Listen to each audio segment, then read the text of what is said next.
Good evening po, ma'am. Ako po si Delga, yung pharmacist niyo po for today.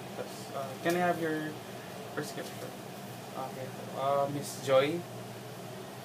Uh, Lahat po ng pag-uusapan dito is strictly confidential and will only take 5 minutes of your time. Okay po. So, esomeprazole and metoclopramide. Alam niyo na po ba kung bakit kayo, kung para saan po itong gamot na to? Okay po. Yung esomeprazole po kasi is pang anti-reflux or antacid din po siya. Tapos yung metoclopramide po is for para hindi rin po masuka. So kasi po meron po kayong GERD or gastroesophageal reflux disease. Yun po yung nangyayari kapag yung stomach acid pumupunta po sa esophagus nyo. Okay po. So, medyo sensitive po yung tatanong ko pero kailangan ko po malaman kasi po medyo delikado po to para sa gamot is may plano po ba kayo magbuntis or ano? Meron po ba or wala? Meron. Kasi po medyo hindi po safe tong gamot sa buntis. So, kung pwede lang po medyo i-delay muna po. Kasi po for 3 days lang naman po itong gamot. So, yung esomeprazole naman po is pwede nyo pong i-take with or without food.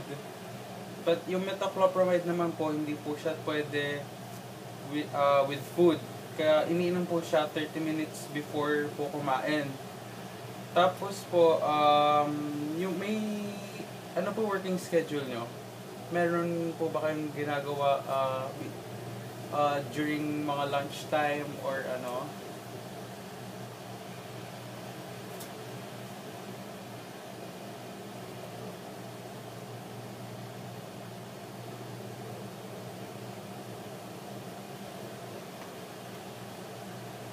62 po yung duty nyo. Okay po. May break naman po kayo sa lunch.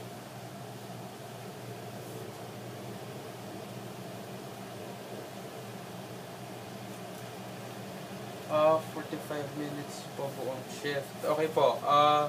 So, ang pinopropose ko po na regimen is since yung metoclopramide po should not be taken with 30 minutes before meals, before po kayo pumasok sa trabaho, or mag-breakfast, pagkagising nyo, inom muna po kayo ng metoclopramide. Then, sa break nyo, sa shift, during your shift, pwede nyo pong inumin yung metoclopramide and esomeprazole 30 minutes before yung break nyo. Para po maayos naman po, para wala naman pong problema sa pag-inom po ng gamot. Okay po. Tapos, may mga tanong po ba kayo sa gamot nyo? Okay po.